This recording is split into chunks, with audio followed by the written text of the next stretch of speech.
Baik, bismillahirrahmanirrahim. Assalamualaikum warahmatullahi wabarakatuh. Kaum muslimin muslimat, warganet dimanapun Anda berada saat ini. Kembali saya Ismail Asnawi membawakan acara kajian Al-Quran Lafaziyah. Surah yang kita bahas kali ini adalah surah Az-Zalzalah. Ada 8 ayatnya. Ini merupakan surah Madaniyah ya. Dan sebentar lagi Ustaz Nur akan membawakan. Saya kira begitu. Tafadhal Pak Nur. Ya. Syukran ila Ustaz Ismail.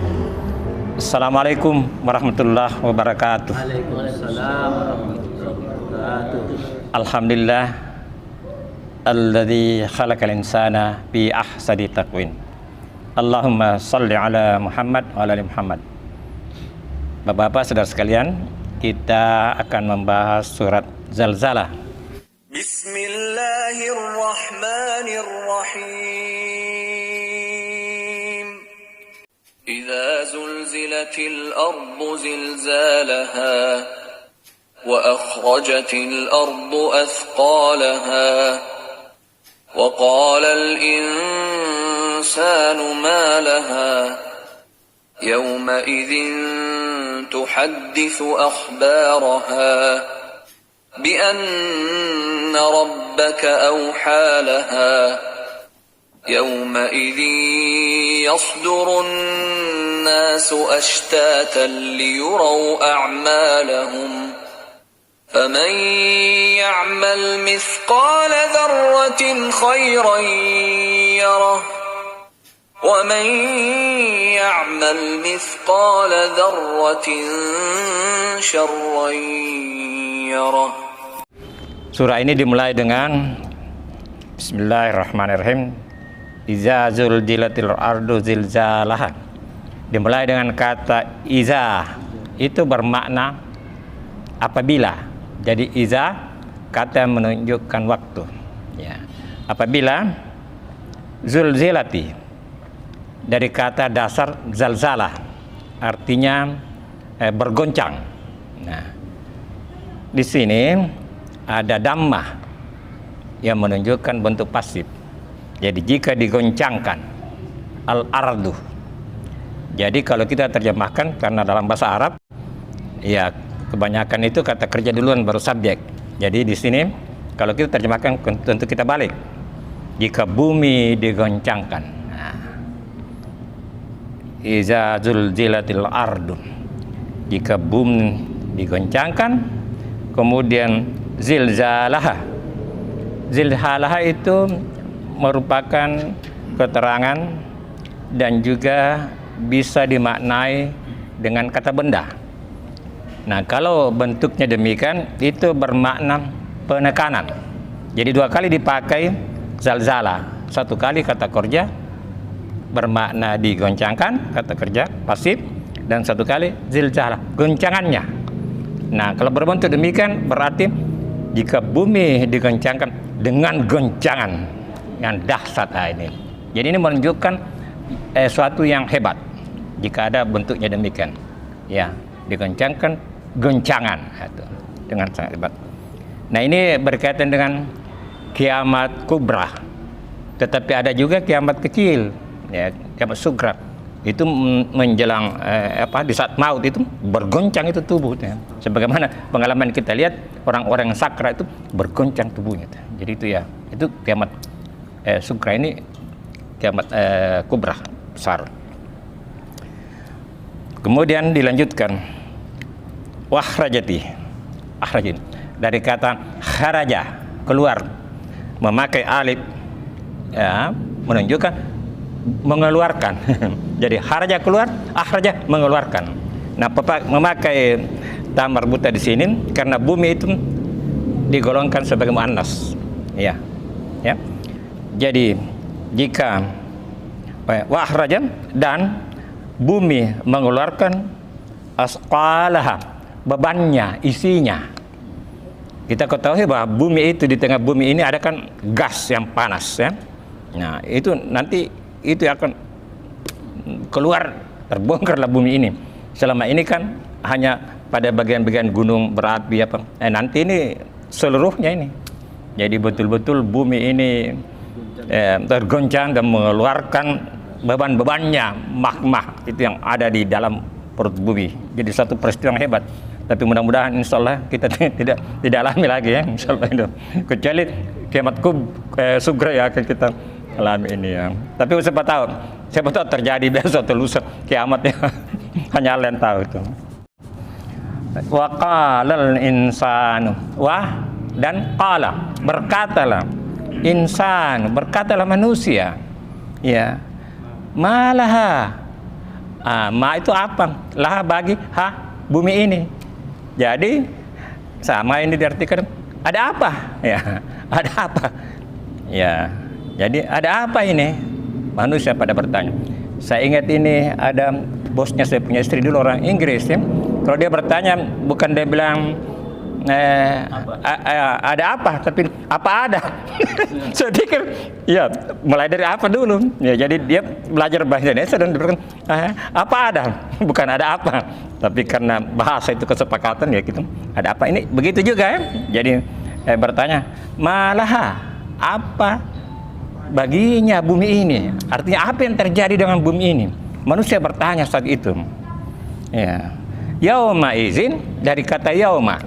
Kalau yauma izin pada hari itu ya.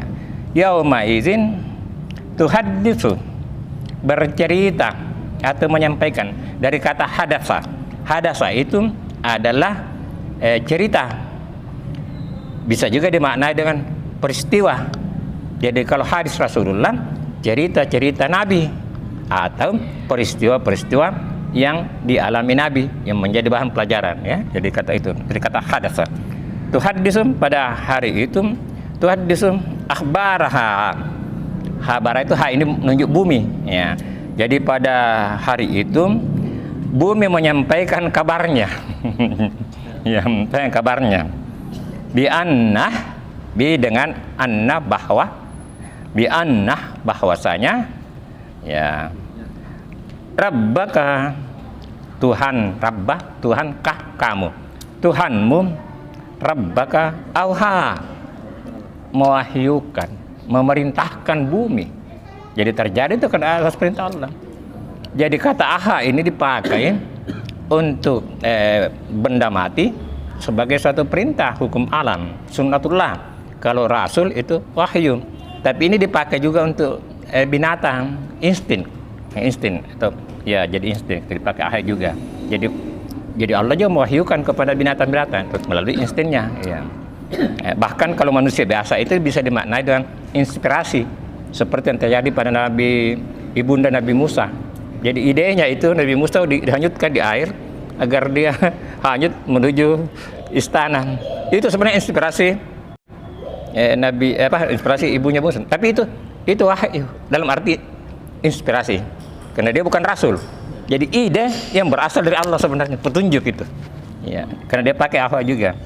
Ya, jadi bumi telah mewahyukan ya. Bian rabbaka laha.